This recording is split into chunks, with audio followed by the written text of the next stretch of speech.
Long, who leads the erosion control team. And as well, Josh Bogle, who is someone that helps so many people of the city every day, helping people navigate small construction projects at their home or businesses. I'm going to go through several things related to the building permit service that the city provides. Here's my list, kind of a status of where we are with regard to permit activity. To the mayor's point, an assessment of our building permit operation that we recently completed. Some discussion of our current service levels, some areas where we've seen progress, and next steps, a few next steps for us. Regarding building permit activity, I've got a few charts here you've seen some of this information. I'm pulling up and putting a spotlight on a bit of the information that you receive. One is the annual permits that we actually issue, and you can see this going back to 2018 and where we've been in terms of total permits. So this would include building permits, it would include permits for new construction, but it would include a permit you get to do a plumbing job at your house, or so it's the whole variety of permits from the smallest one to the largest one. And you can see in 2022, we were at about 22,000 of those permits that we issued, which was down from a very high number in 2021 of over 24,000 permits. However, this is a corresponding piece of information I wanted to share with you, which is the value of permits. The value of construction that we permitted in each of these last years as well, going back to 2018. And what you'll see is that while we were down in terms of the total number of permits in 2022, we were actually up in the value of construction slightly over 2021 to more than $1.4 billion in construction in the city. And so we are less permits, but the value of construction was up. So we're permitting larger, more expensive projects, which of course takes more time and so forth. So here these are together. So you can see the trend since 2018 of both the number of permits we've issued, and then the line here, of course, is the value of construction. And you see that up in 2022. Also wanted to highlight for you the number of those permits that are related to residential new construction, as that is such an important issue here. You'll remember the housing needs assessment that was recently done that suggested we need to be building about 2,700 units per year to address the demand we have for housing in the city. And what you'll see over the last, again, back to 2018, last 5 years is in each of those years, we issued somewhere between about 1,200 permits for about 1,200 units up to a high number of about 2,400 units in 2021. So from 1,200 units, and that was in 2020, 1,200 permits for 1,200 new units up to as many as 2,100 units in 2021. To the assessment that we recently completed. So what I would say to you is that I think you have an incredibly dedicated group of public servants that work on permitting in the city. And relative to such operations as in cities, anywhere, we've got a really good group that is dedicated, but we also knew that you can't just, assume that you've got everything right. This is a business that is constantly changing, and it involves so many different kinds of customers when you think about it. We have customers that know nothing about this. They know nothing about construction or what they're doing. And then we have incredibly sophisticated customers that come from across the country with teams of consultants. The variety of customers is phenomenal with this particular operation. So you've got to constantly be looking at, how do you serve these people? Can they all get a permit, predictably?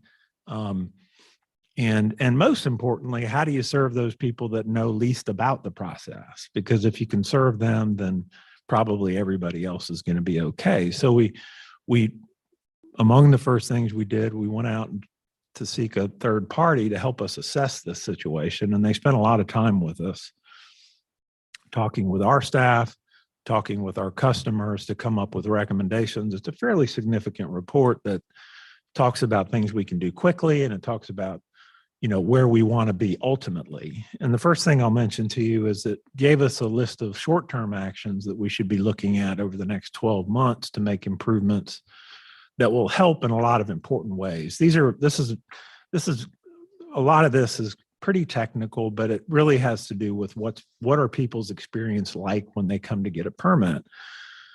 So simplify permit applications forms, cross-train front counter staff, organize intake process, rework building guides, establish standard turnaround times for all departments. We're not the only ones involved in the permitting process. Everyone thinks of it as buildings and planning that it issues all the permits. As you all know, we have many partners in that process.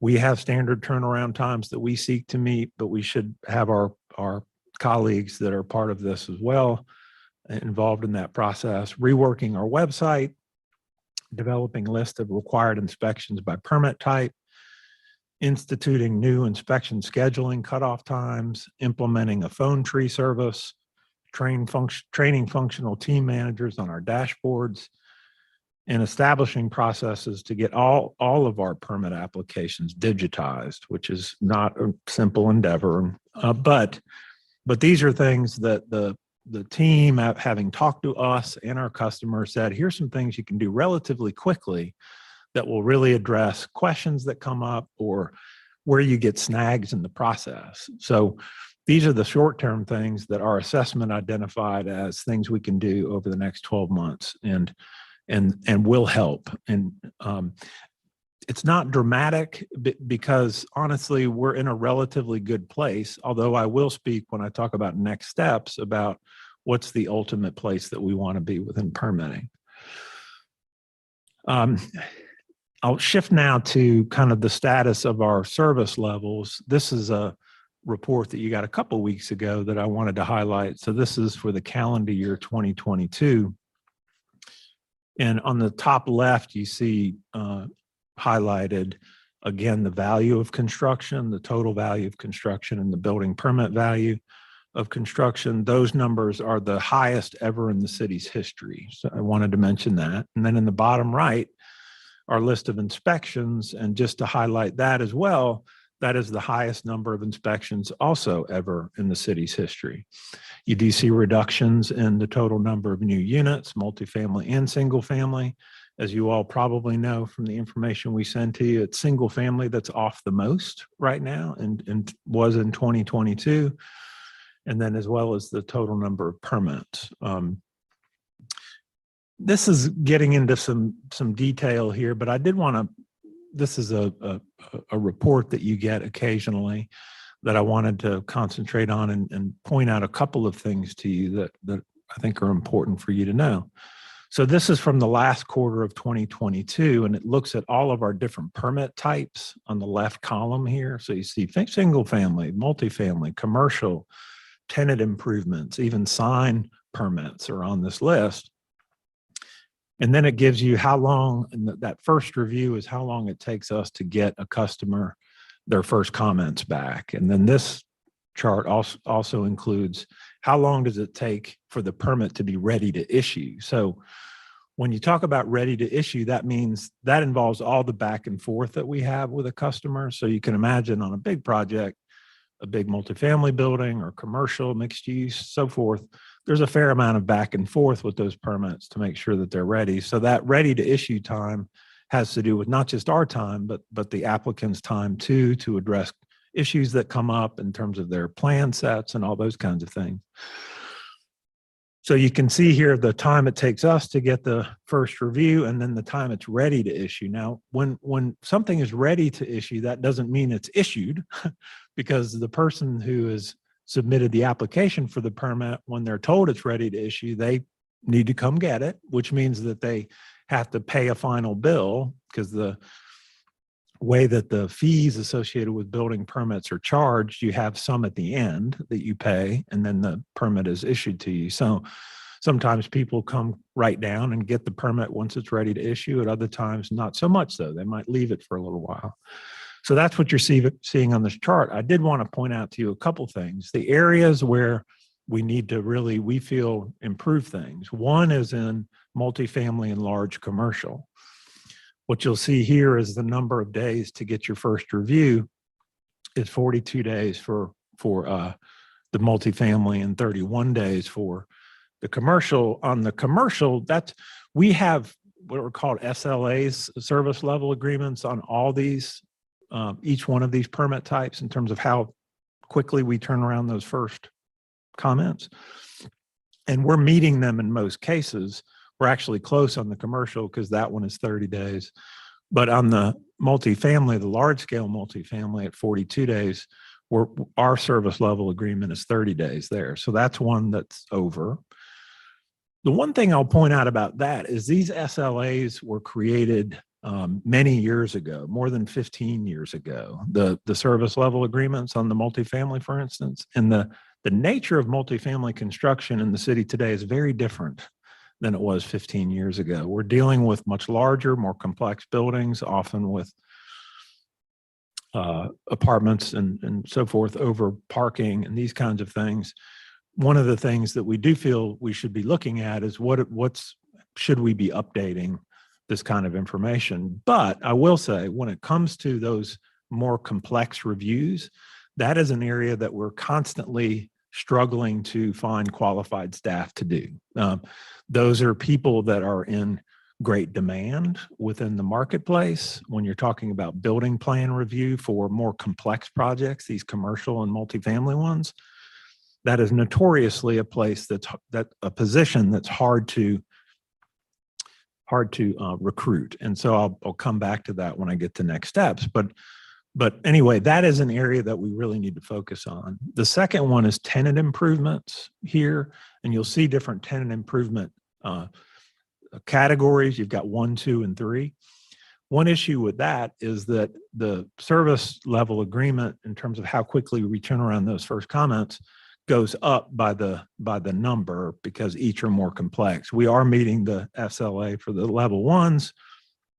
We're very close on level 3s. Where we're a little bit over is on level 2.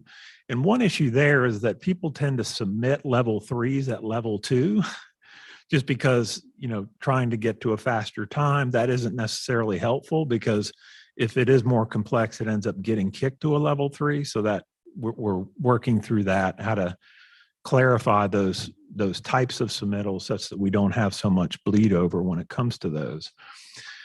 But with the large multifamily and the tenant improvement stuff, those are the areas that we feel like we really need to focus on with regard to service improvements. And those are two real areas of focus within that assessment that I mentioned to you.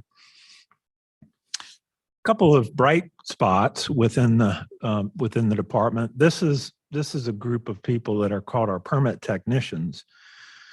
This is Christina, Francisco, Judith, Cameron, Kaylee, April, and Wes. And I mention them because they're so critical to anyone's experience when it comes to getting permits, because they are the ones that help them get in the process.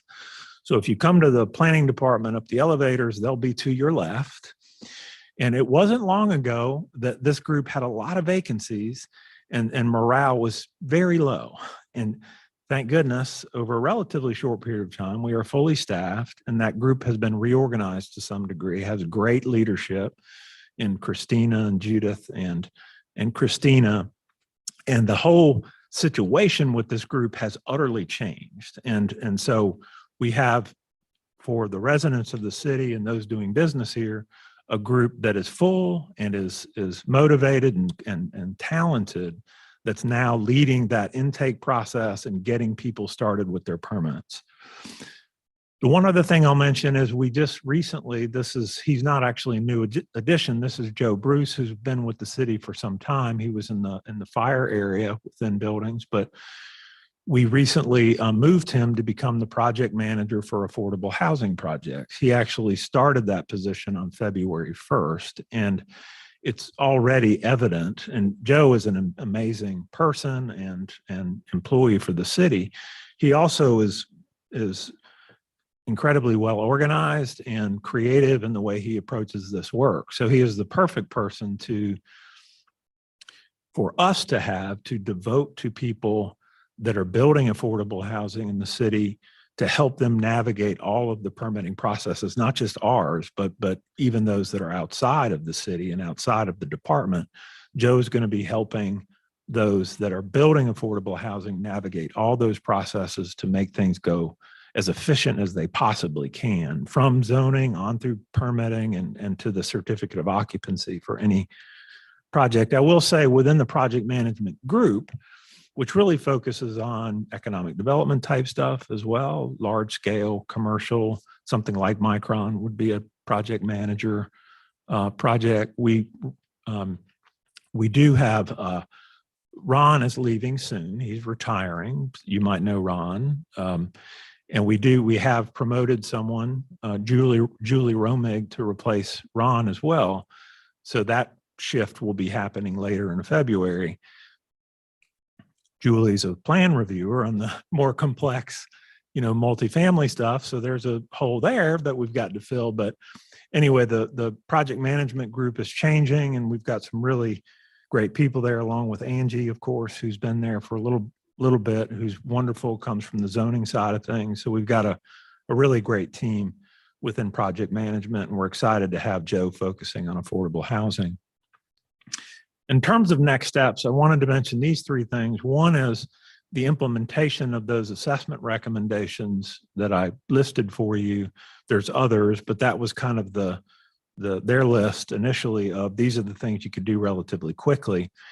I also put on here the hiring of plans examiners, just in general. This is a never-ending life in seeking to recruit and hire qualified people. What tends to happen with plans examiners are that you get recruits that are not nearly experienced enough to do these more complex commercial things. So you hire people that can do smaller scale reviews that aren't as complex. They might do single family or small scale tenant stuff on commercial. You train them, they get additional certifications, and they move up, but that takes time, years to do that kind of training and give someone the expertise they need to take on these more complex projects.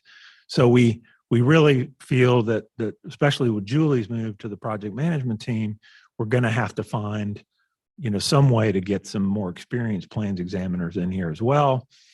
We do have, as you know, and we'll come back to you during this budget session, a contract with a third party to do some of those plan reviews for us. So we siphon off some of those plan reviews to a third party to do the reviews because of this issue we have with staffing. We actually still have to review the plans, but it's a lot quicker once the third party does the initial review. And that's the only way we're keeping up right now, is having that third party. And then in the electrical inspector related to Micron, you'll remember when we came through council recently with all the Micron discussion, this was one thing for PDS, was getting a plans examiner and also an inspector to dedicate to Micron, such that we can keep them moving, but also so that work doesn't in any way infringe upon the other customers that we have that need that service as well.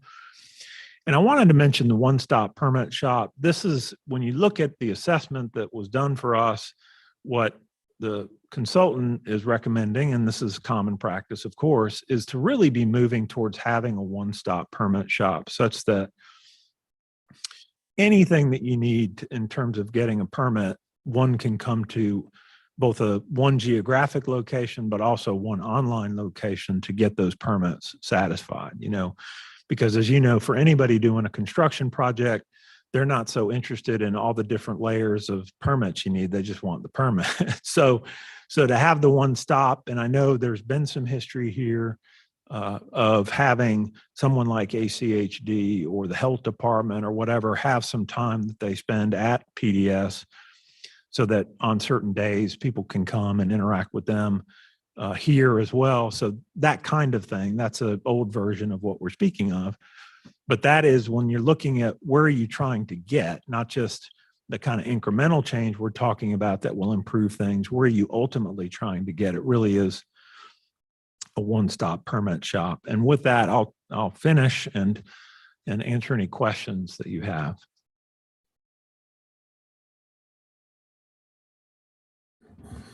Madam Mayor. Yes. Thank you. Thanks, Tim. It's really great to get this update. I guess my two questions quickly. As we go forward, especially if we adopt the new zoning code, it occurs to me that the categories that we measure housing permits in are pretty sparse. We have single family and everything else. Is there any talk about creating some other categories so that missing middle housing, we can look and see both how much of it we get and what the experience with this is? Thank you, Mayor, Councilmember Clegg. Thank you for that question. It's a very important one that we've been discussing as well, because when you talk about going from single family to say a 4-unit or even larger, let's say 8 units on an individual site, there's the question of what code you're following. Is this a residential code? Is it a commercial code? And it really makes a big difference in terms of the actual permitting of that project. The zoning entitlement is one thing, but then once you have it, what is your permit experience like? And one of the things that both our buildings and zoning team, who's working on a whole array of things as it relates to the zoning rewrite, is concentrating on is how do we shift to the permit side and create a team that is organized properly for those, as you said, missing middle or the things that are between single family and large scale commercial. So one of the things we expect to happen in conjunction with implementation of the zoning ordinance is some other changes within buildings that correspond with the zoning rewrite. Yeah. Thank you. Second question, if I could. I think the chart that showed the time to permit pointed out to me, or at least reminded me, and I recently had an experience with this, that some permits that might seem simple to someone who's experienced and has gone through the process a lot become very complex for, shall we say, amateurs who are doing their own T&Is. And I know that it's not very efficient to have someone set aside to help those people. But in the end, I wonder if it is more efficient if you have someone who really can help walk them through the kinds of things they're going to end up facing, rather than having to go back and reinspect and add things to their permit. Have you thought about that? Well, I think it's not the investment we make in helping people that are in that circumstance is one that saves everybody time and frustration. And I mentioned Josh Bogle in my opening remarks because he does that very thing every day, for people that are doing relatively small work, often with very little information about how they do such things.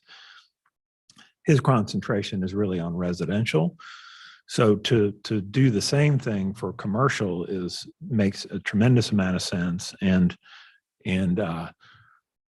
would be completely in line with where we're headed with permitting. Mayor, I have a really quick, simple question.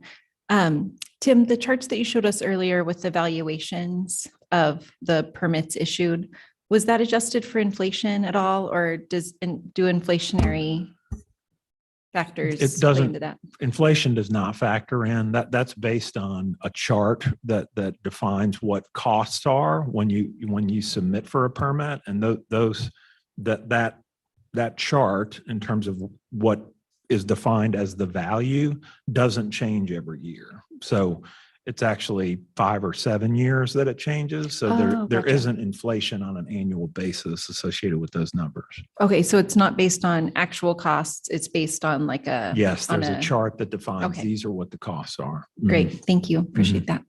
Madam Mayor. Tim, thanks for the presentation. Super excited to hear that the building permit team is up to full staff and running well, and excited to hear about Joe Bruce as well. He's also a league certified bicycle instructor. I know that because I taught him. And so he's a great person to have on the team. My question, and I get a lot of folks that reach out about this on a regular basis, and it's that they get different answers from different people when they're kind of pursuing a project, both from the city of Boise and ACHD. And so they talk with someone at the city of Boise, and then they go to ACHD and they get another answer over there. And then they go back and they talk to someone else at Boise. Like during this sort of like chain of communication, it seems like that's where a lot of things are sort of getting held up.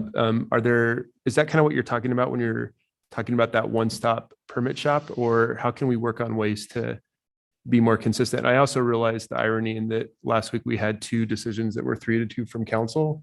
And so that it's sometimes hard to get on the same page on every decision, but that's kind of the area that I'm wondering about. Mayor, Council Member Halliburton, are you speaking more about in the zoning sphere now, when people are getting entitled? No, really the permitting process. A lot of Okay. times folks will reach out and they'll say, I've been told that I need to do this in order to get this permit. And then so they start going down this path. And then they talk to somebody else and they say, no, you actually need to do this. And so they're kind of getting different directions from different people, both on the city of Boise and ACHD side. I'm trying to think of who would be involved in that on the city side at the permit level. Now, certainly in the zoning part of it, we're back and forth with ACHD before something gets entitled. In terms of the permit part, we might have to dig into that a little bit to understand where that breakdown's happening. Because once you get to permit, it shouldn't be as much back and forth about that. It should really be ACHD at that point. Madam Mayor, happy to talk more offline about that one and maybe have some specific examples that we can pull out.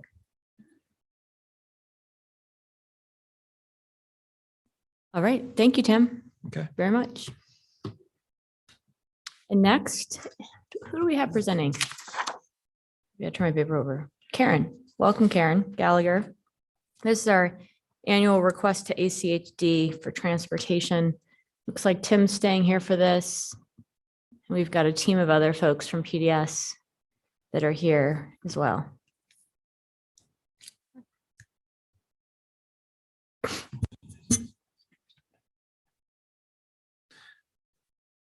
Mayor, members of council, I'm just going to introduce this and Karen will go through these slides for you. This is something that typically happens on an annual basis, although it did not happen last year.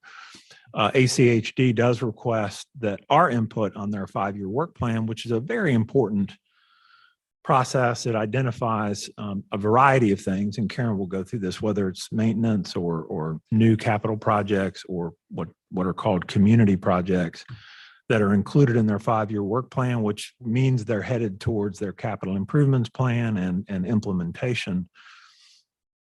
So this is an important request that they make of us to speak to their 5-year work plan. I just wanted to mention that I don't want to lose sight of the fact that we do this in the context of all the other discussions we're having about growth and development in the city. I don't want for this to sit over there on the side while we're talking about how we grow as a city and how we create a new zoning ordinance that regulates that growth. And as you all know, the community conversation right now is very much about, it's essential for us as a city to address the concerns residents have about mobility, to do everything we can such that more people have choices for how they get around, that people don't have to drive as much in every part of the city or don't have to drive as far. And a lot of this has to do with that zoning work that we're doing with the new zoning ordinance, but it also has to do with how we invest in our infrastructure. And so as we're working through this and thinking about what updates to this we make, that is certainly foremost in our mind. Are we being consistent with the recommendations we're making with regard to our streets as it relates to this other huge conversation we're having as a city regarding how we grow and how we address mobility in the process? So with that, Karen's going to take us through a fair amount here with regard to the 5-year work plan, where we've been with it, and where there are some changes that we're recommending. Karen?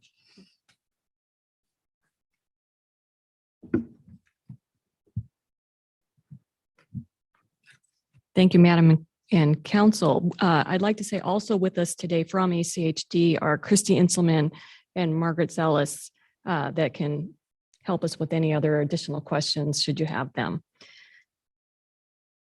So I'll be going through a little bit of an overview of the 5-year work plan, just generally what it is, what's changed, and then some highlights from each of the planning area, just a few projects in each one's, just to make sure that you're up to speed on some of the new things that we're asking for. So the 5-year work plan is ACHD's short range 5-year plan. It's often abbreviated as the IFYWP. You'll see that often. It is a tool that shows both construction and maintenance projects. It's ACHD's way of being transparent. It didn't always include maintenance, but that's been included as well so that you can always get an overall view of what's happening in your area. It is a way of ACHD implementing their 20-year plan, the CIP, which is a tool that's needed for the impact fees. So the projects that come through, I have another slide to show a little bit more on this. The number of projects that get built are, of course, regulated by the amount of funding there is. ACHD does have 3 funding buckets and has some policies set up on those 3 topics that then control the amount of projects that get built in each of those categories. So I just want to talk a little bit about order of magnitude on this slide. On the left side, these are ACHD's targets, kind of more their policy side of it. And you can see on roads and intersections as one of the buckets, their target's 47 million. They're really probably building in actuality 27 to 30 million. This would be how much they'd like to spend to stay on track with their CIP. We've got 28 million in maintenance, and then you can see 3 million in community programs. So quite a few years ago, we tried to get our arms around what are the needs in Boise for our sidewalk gaps. And we came up with 80 million back quite a few years ago. So that's still the figure that we're using. Of course, projects have been built since then and costs have increased, but that's just a little bit of a placeholder to let you know the backlog that we have. So ACHD is spending the 3 million. Their commission in the last 3 years has also added an additional 5 million to that 3 million. Some of that's with surplus from projects in their annual budget cycle, that anything that isn't spent, they're allocating to ped bike programs. And then within that blue column of roads and intersections, ACHD is taking more of a one and done approach, that if they're in doing pavement maintenance, they're also addressing ADA, side or pedestrian ramps, as well as sidewalk gaps. So there's also another like 18 to 20% of pedestrian improvements, possibly bike too, that are in the roadways. So the 3 million is just the policy, but there are additional funds spent on pedestrian and bicycle. The city of Boise has continually asked ACHD to increase the amount of funding that's allocated for community programs. You know, ideally that would be more of a policy than annual commission recommendation. So here's a quick overview of the 5-year work plan process. As I said, it is a 5-year program. So typically a project takes 3 years to get constructed, design, right away, and construction. Sometimes there's a concept design that's needed before that, that would be 4 years. So within that 5 years, the first year always has some that are being constructed and drop off. So the idea is through this process, the agencies add projects that then get added to the outer years of ACHD's program. So right now we're at that second block that's highlighted in red, where they're asking us, as well as other agencies, for their prioritization request. ACHD then takes them, runs them through their prioritization process. If they don't have a scope yet, it'll take another year to even get a scope so that they can figure out what the timeline will be. They also look at if there's conflicting projects in the same area and work out some timing issues there. Then there's a draft list. They've got some work sessions with their commission. Then they send us and all the agencies back a draft integrated 5-year work plan. The review time is usually at that point when you're all on your summer break. So it's a little challenging to come back to you, but that is the next point for input from the mayor and city council is over here on the right. And then ACHD adopts it. And then here's just the schedule that's also included in your packet where we are with our comments due next week, Wednesday on February 15th. And the goal to adopt is September 27th for ACHD. So a few changes. ACHD's created an interactive map for public comments. Typically, and that was just implemented over December and January. Their prior outreach maybe got about 50 to 70 written comments from the public. They got 1,300 this round. 600 of those were in the city of Boise. And to distill all that, ACHD just recently sent us a top 15 list, and they're still working through that, but they could see some clusters of comments in those areas. So I do have 3 new projects based on those that I'm adding that we would recommend that you would add to the list today. Some of the other changes are an increased amount of points in the prioritization for the city's request, and there's a few other added categories that I'll highlight too. They also changed, typically when we had our 1 through 10 or 1 through 70 of our request list, your top request would get the highest amount of points, your next one, the next. ACHD's changed it. If your project is already in the program, they kind of set it aside, and all the new ones then that haven't been included, then they would get the points. So the list that was included in your packet showed both those lists together and would say if they were programmed or being constructed, and then it would show the new prioritization. It's a little wonky, but I do want you to just be aware of that change. And I've got one slide that will show you that, highlight a visual for you. So here's ACHE's roads and intersections methodology, and it has been changed to a 100-point scale. And highlighted on here again are that the agency support is getting more points. So our number 1 project gets 15 points. Our second one gets 13, and they reduce by 2 points. And then anything over 10 gets 1 point, 1 point, 1 point. And they also have added that level of traffic stress that they've been using for pedestrians and bicyclists.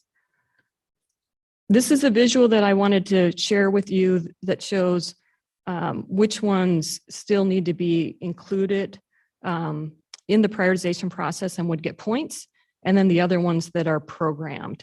And the ones in red are new projects that we've been adding. Those were also in your packet. If you have any questions on those, we could talk about them as well. There's a few that are listed here for removing for a few different reasons. Some of them are not a priority anymore, or that they're already widened, or that we're shifting them to community programs. Moving on to community programs, again, the highlighted ones show where points have been increased, and partner agency support again is listed, distance to school, level of traffic stress, and then if they're identified in an adopted plan. Some of you may be aware that when the city of Boise is looking at our requests for prioritization, we're looking at stacking benefits, which ones can get us ideally all of those criteria, getting to our transit stops, our activity centers, all the items that are listed in our tab to make transportation easy for our citizenry. We also changed our tact a few years ago to look at what we recommend or request to ACHD by planning area, to look at if, let's say, each planning area got 1 project over the 7 years of a 5-year work plan, how they would integrate together to provide connectivity that would make changes. Instead of maybe 1 project here, 1 project here, they would all be good projects, but we were looking at them more in a network fashion. So those maps were included, and I'll be showing parts of those too. So just a quick overview, our request list for community programs has over 87 projects. Again, this is where they're having the split between if they're programmed, 50 of them are already considered in the program, 37 would get the new ranking of prioritization points. ACT typically builds about 7 to 9 projects in Boise per year, and we're adding 22 new projects there. So here I'm going to step through each of the planning areas one by one, starting with Barber Valley. Barber Valley was the last planning area for ACHD to complete a neighborhood transportation plan. It was just approved in January. One of the things to highlight there is we've added a request for roadway and intersections for a roundabout here at the east end of the intersection of Warm Springs and Park Center. A few other ones deal with Warm Springs for traffic calming. This is the large pink highlighted segment you can see out here east of East Junior High. You can see by this photo, it's a little bit of a challenge. It's got a lot of right of way. This is something that the neighborhood association has been asking for some time. There's not a lot of vertical elements. It used to be a state highway, so it's extremely wide. And so street trees and even landscaping really aren't next to the road. There's swales right now. We don't have a curb to build to. So and then street trees and how they work with storm drainage. It's actually a little complicated. And so we're asking for a concept that we can make some improvements out there.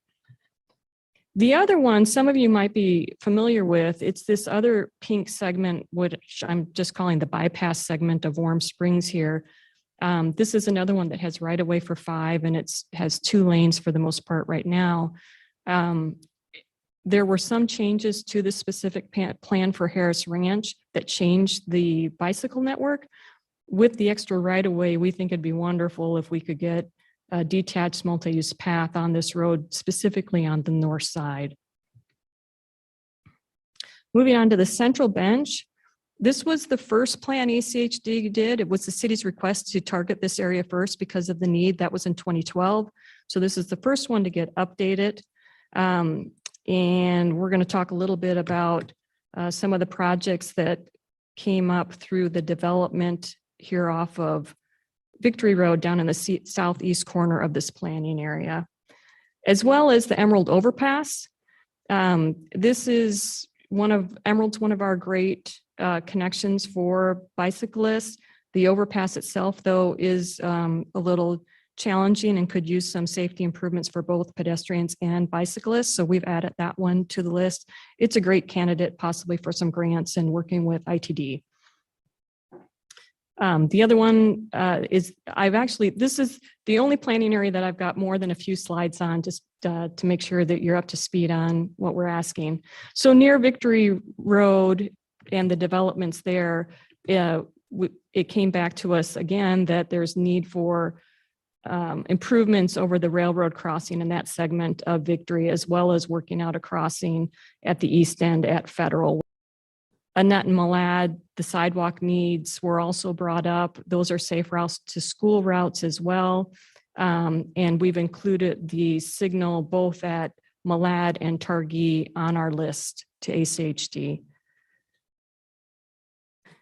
And then through the outreach with the public, the Alpine and Lata came up. There's a lot of restaurants and a lot more activity that we're seeing at the bench. So that one's been added as well. I want to make sure I grab the new ones.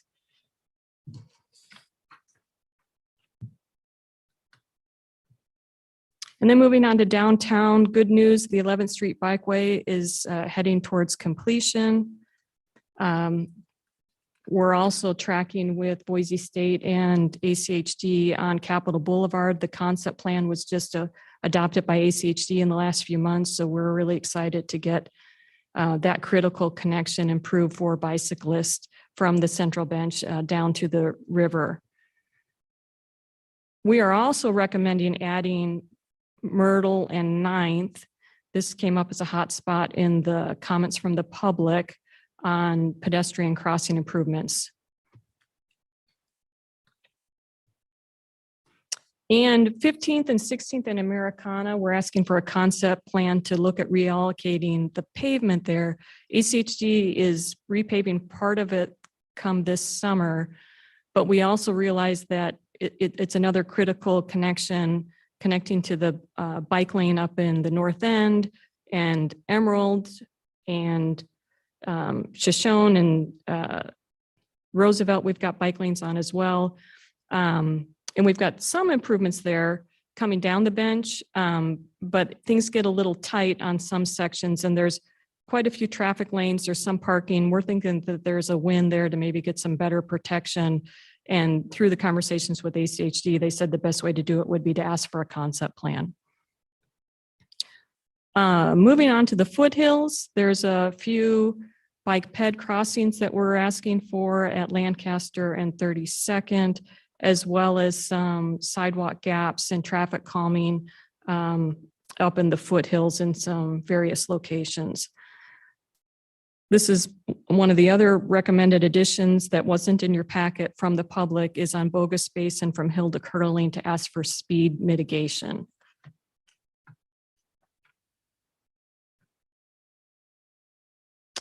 And then moving on to the northeast ends on the roadway side are the State Street corridor improvements, which continue to be a priority for the city on this transit-oriented corridor. And on the community program side of things, Sunset Avenue is one that's lower on the list and not programmed yet that we'd like to see that improve with bikeway and sidewalks and provide some great connectivity in the north end to a lot of destinations there, as well as transit and schools. Arthur's a new one that we're asking for addition. Again, it connects to transit, an enhanced crossing on State Street, as well as a school and grocery store. Moving on to the northwest, again, State Street corridor for the roadways. State and Ulmer traffic signal was something that was highlighted through the development process, both at planning and zoning and at city councils to try to get the timing of that worked out. It will also help get people, pedestrians and bicyclists across that road since there aren't very many signalized crossings and get them to the greenbelt too. The other big win is Collister. ACHD just recently approved the concept plan for Collister that would be complete with bicycle facilities and sidewalks. Again, this is a great connection. I mean, foothills, transit, greenbelt, shopping center, schools. It ticks off a lot of our goals. And then moving on to the southeast, Beacon and Grant ped bike signal. This is the Albertsons that you can see over here in this corner of the photo. Ignore the fact that it says Kootenai here. It's actually Beacon. And so we do have a lot of people trying to get across that without a lot of gaps. Boise State's supportive of this as well. Actually, they're the ones who brought it to our attention. And Park Center Boulevard, we'd like to have a concept plan to look at the sidewalk gaps, speed mitigation, possible bike lanes, and crossings. It tends to have higher speeds, and we've definitely had some crashes on that corridor, pedestrian, and it'd just be great if we could make it a complete street to get people to their destinations. The other one in the southeast, this is my third addition for you that wasn't in your packet, is a enhanced crossing at Apple and Victory. So that's Apple at Timberline. So the southeast corner of Timberline is where Victory comes in there. And it connects to some pathways through the school and gets you to connections through the neighborhood too. We really think it would help people in their circulation there. Then moving on to the southwest, the 5 mile overpass is ACHD is working on some grants for that. As you can see, for pedestrian and bicyclists right now, it's a pretty scary place to be. So it'll be a great connection from the southwest up to get people to the Emerald corridor for biking. And this is a bit of a bottleneck right now for people in cars. It's got 5 lanes to the south, 5 to the north, but the overpass has not yet been completed. And That's a ITD and ACHD, everyone's aligned on that and trying to move forward with that funding. Otherwise, in the Southwest, we're really looking at some bike network. You can see these pink lines up here. This is K-bar T. If we can get a signalized crossing here and a retrofit, we can get on a bike lane, we can get people up to the shopping at Overland. Part of the 5-mile overpass also includes a signal up here that's not marked on the map, but this is another bike lane that exists, but getting across 5 Mile, that project would include that crossing too, that we can start putting that network together. And then lastly, oh no, maybe we're not last yet. Well, maybe we are. West Bench. This is one that's slated by ACHD to be updated this year. And one of the new projects we've included is the Chinden and 43rd bike ped crossing. This is actually outside of the city limits. It's a Garden City proposal. They've been working both with ITD and ACHD on, and we'd like to lend our support to this project to get it to the finish line. It's a alternative to going through Curtis and Chinden. And we really think it'd be a great connection for people on the bench to get down to the Greenbelt. And then finally here on Orchard, this is just a short segment. You can see it on the map. Where am I? Over this way? Why am I not seeing it right now? Just from Chinden to Fairview, it's a short connection there, but it would then lead to what Garden City's already done to get people to the Greenbelt on their section there and start getting people from the bench, give them some other options. Now I see it. It's right down here, number 10, a little bit of blue, this connection, and it would then connect to this bikeway that ACHD is working on that includes Ustick and quite a few other roads to get across there. So looking forward, we're always looking at refining the city's process and our prioritization. We're really happy and anticipating full build out of our mobility and public spaces program and team. Tessa Grieger is here with me tonight as well, who's managing that team. We're continuing to look at public engagement strategies. It was great that ACHD had such an overwhelming response to their interactive map, and maybe we can just work on the timing of that and just different ways that we can work with the neighborhoods and other people from the public to gain their experiences and where they see improvements. And then we're also incorporating Vision Zero, that will be proceeding through the next year and looking at what safety improvements in conversations on the 5-year work plan, talking with ACHD, even reaching out on 9th and Myrtle that ACHD is really interested in doing leading pedestrian interval signals just across the board, which was one of the first things we thought about with 9th and Myrtle. So there's good things happening that way, and I think a lot of opportunities in many aspects on Vision Zero that we can look at. And then lastly, refining the city's network vision. And, so we're trying to incorporate the whole of our blueprint, Boise, the whole pathways plan. Several of these actually are included in the pathways.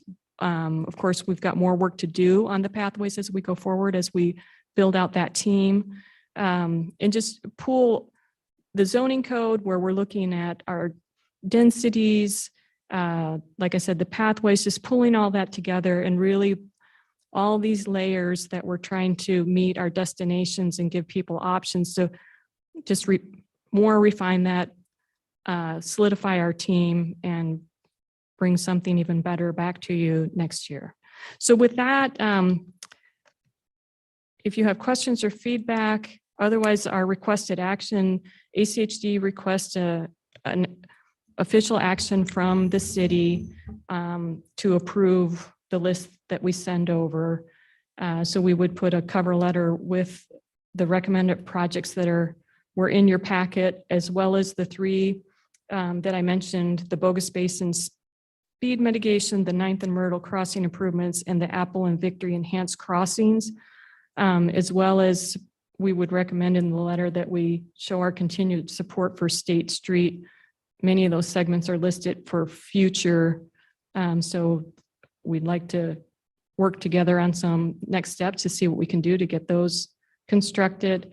And then, of course, including a request for additional funding for the community programs. Thank you.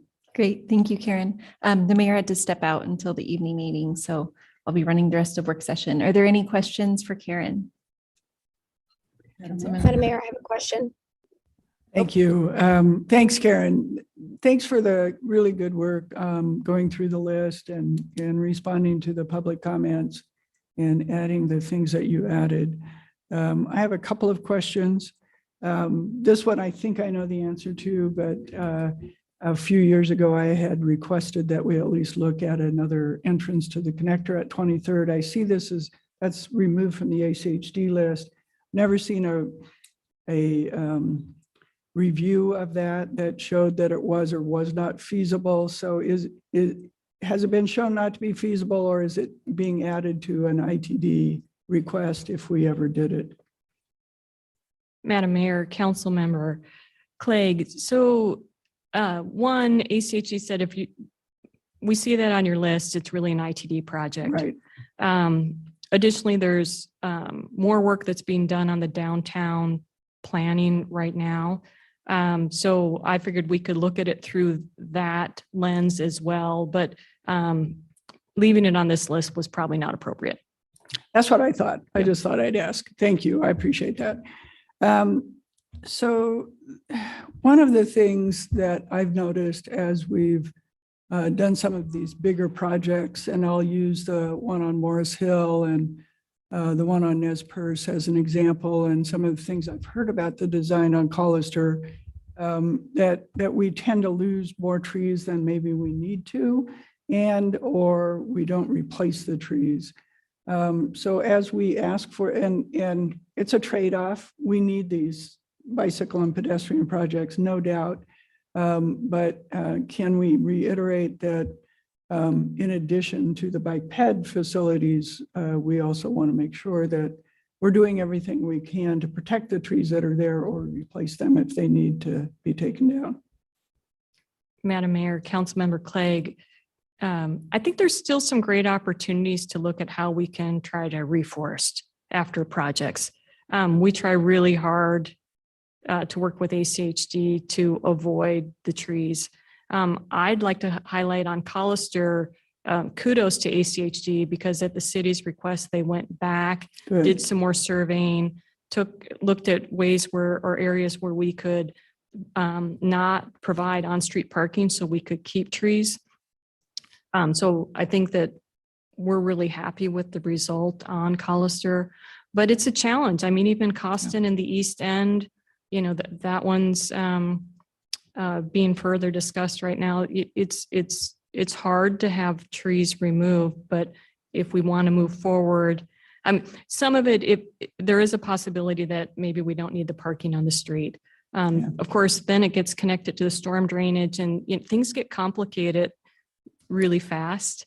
But we are really trying hard, forestry is included in our projects for looking at them. But yeah, I think we're doing the best we can, but reforesting, I think, and replanting, I just see some opportunities for us in that realm. Thank you. I appreciate if we could mention it in the letter, and I appreciate that we can reforest, but once a tree is mature, losing it takes an awful lot of time to replace it. And I know you understand that. I didn't hear much about the idea we had a few years ago to experiment with more protected bike lanes with some less expensive strategies. And I noted that 15th and 16th and Americana are on here. For instance, are we still going forward with that? And are any of those included in this list? Madam Mayor, Councilmember Clegg. So in the Southwest, we're still asking for a retrofit on that connection. We've still got our short list that includes Americana. So we'd like to continue those, pick up that conversation again with ACHD. ACHD independently, I don't know if you guys want to add anything to that, that I do understand that they're looking at some other, half tires. I think Meg's doing some good work that they're trying to find some other alternatives for what you can physically put on the road to get that demarcation, but still meet some of the other needs that ACHD has. Do you want, yeah. Welcome. Thanks for joining us Thank you. today. For the record, Christy Enselman, ACHD Planning and Programming Supervisor. Absolutely, we are looking at different types of retrofitting.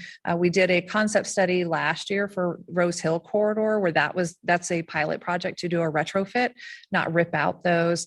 And then, as she stated, we have Meg McCarthy, who's our bike ped coordinator. We are actually currently in the process, and materials are coming in every day. We're doing a delineator study on one of our roadways to see what type of retrofitting materials are going to work best in our region for projects just like that. So we absolutely are moving forward with looking at that. So Great. That's super. to progress hear. is being made. Thank you. I promise. I appreciate it. I think I know the answer to this one. Molinar Park path, the pathway to the backside of Molinar Park that's on an existing canal right-of-way that's already tiled. It's in backyards. It's an easement, though. It's not ownership.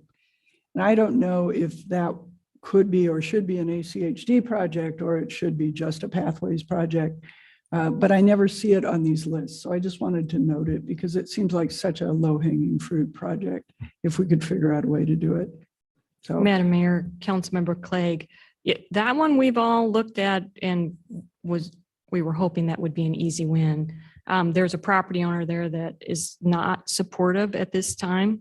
But we do see that would be a city pathway project since it is not associated with any ACHD right-of-way. okay, I appreciate that. And then last one, if I might, I know that the city of Meridian is actually going to organize a Vision Zero committee. And I wondered if, in addition to whatever work Compass is doing for the action plan, if we were anticipating going deeper than that inside the city of Boise, and whether it would need a committee to do that.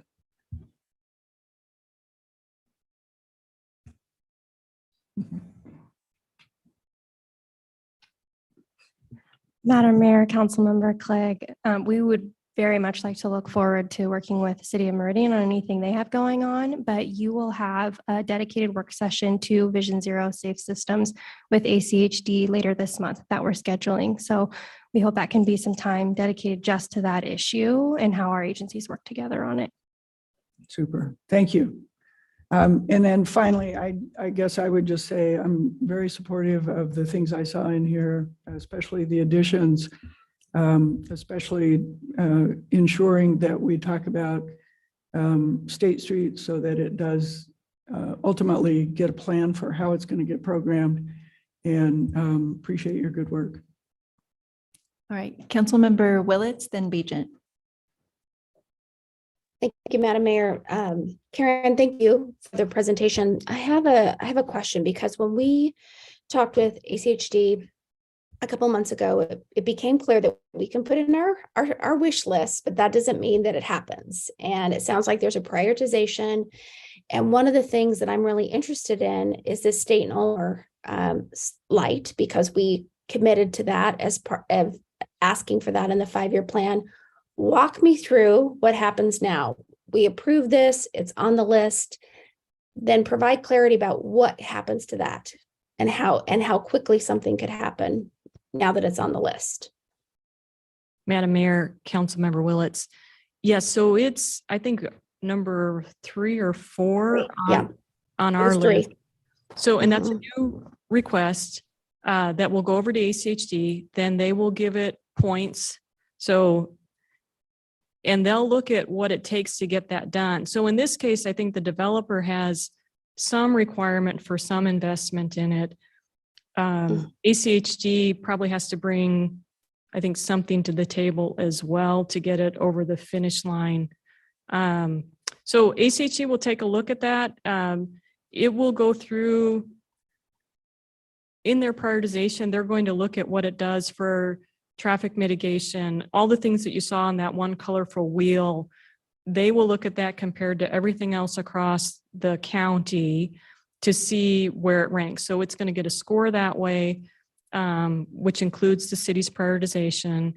And then ACHA looks at, can they pull it off quickly? It looks like Christy Inselman has a little, were you going to add something, Christy, or did I misread what you were? Okay. Okay, great. So something like that has additional funds from an outside source. A lot of times ACHG finds ways to accelerate those types of projects. So we'll know more as soon as ACHG looks at that, and we can stay in communication to understand where it came out in their process, how much funds it needs.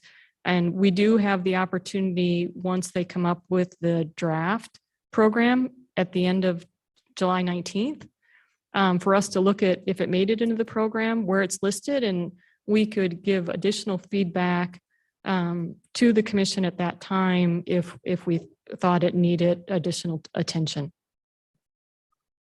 Thank you. Councilmember Bajent. Madam Mayor. Just a quick comment and then a question. The comment first, I was really happy to see Alpine and Latah where it was on our list. That's a very important intersection, both safety-wise and also economic development-wise. And I know the people around there feel strongly about it. So I was happy to see that. You mentioned earlier, you touched on the Emerald Overpass, and you'd mentioned that it's a possible candidate for grant funding in coordination with ITD. And I'm mindful of time, I wondered if you could just give a little bit more detail on the status of that project, because I was under the impression that it had hit some roadblocks or was bumpy, but you seem very optimistic. So just maybe a 30-second download on where that is right now, what's particularly with ITD.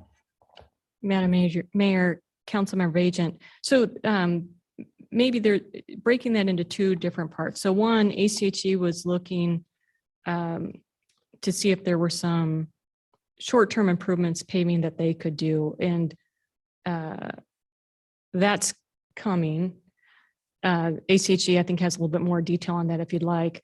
The bridge itself is not in need of repair or replacement right now.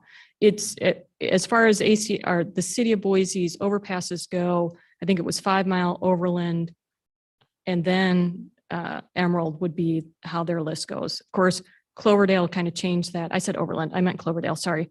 So Cloverdale ended up going first because of the crash that happened there. 5 Mile is tracking to go forward. So Emerald would be the next one that's in their sights. However, depending on when that timing is, I mean, I think we'd like something expedited that we'd like to explore. Is there a possibility that we can cantilever a ped bike improvement, or does it need its own separate facility? So I think all of that's on the table. I wouldn't say it has legs yet. So, those are expensive projects, right? And so, it's always easier when it's with a roadway project that might be proceeding to add that on, such as 5 Mile. So we've added to the list. We're already looking at opportunities for projects for RAISE grant for next year. We'll be looking at other grant opportunities. Sometimes that's one avenue to get some of these larger projects like that are ped bike oriented completed. Okay, thank you very much. Thank Madam you. Mayor, Yes. could I follow up on that? So I've wondered if, in addition to going after the RAISE grant, if it would raise the likelihood that we'd get it if we bring in the equity data in that neighborhood. I think that it would be really high scoring on their list if we presented it that way. I don't know if ACHD is looking at it specifically with the RAISE grant they've got, that they're looking at some of those equity projects, but maybe we could look at it that way. Yep, Madam Mayor, Councilmember Clegg, ACHD, the RAISE grant they did get is in that area, of course, so it met the equity requirements. So that would be favorable. We're also interested in a ped bike crossing at Liberty. right? So we're looking, well, maybe we can package these together because that's a great alternative to biking over Curtis. And we've got some other we've got a few things bubbling to think about on how we can package them. But that's on our radar for this next year to look at ways to move those forward. Madam Mayor, if we are potentially to get a crossing at Liberty, it occurs to me now that we're working on the 43rd Street crossing on Chinden, that there's a great low stress network all the way from the West Bench down to the river, potentially, if we looked at it as one package. Great. So maybe we can throw in that river crossing bridge too, huh? Yeah. Great. Any more questions for Karen? Hearing none, I'll entertain a motion. Madam Mayor, Yes. I move that we direct staff to prepare a letter for ACHD to move the projects listed in our packet forward for request in the upcoming 5-year work plan. Second, All right, we have a motion and a second. Clerk, will you please? Madam Mayor. I'm sorry, is there any discussion?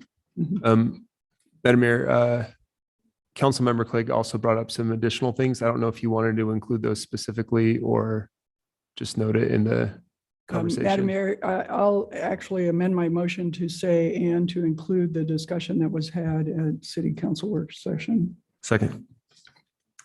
All right, is there any additional discussion on the motion? Well, I just wanted to add real quick. I was glad to see the Eckerd Bridge on our list of priorities. We've been working with Ada County a long time on that particular project, and I know it's high on Ada County's list of priorities too. The 5-mile overpass, I think, is huge. And then Layton Alpine was something that just kind of like came on our radars within the past year as that intersection started redeveloping a little bit and the uses were changing. And so I think it really shows how much hearing from constituents really matters on things like this, because we can't have our eyes on every single intersection in the city all the time. And so it really helps to hear from folks who have feet on the ground as to what's important for their communities. So thank you. And with that, if there's no more discussion, clerk, will you call the roll?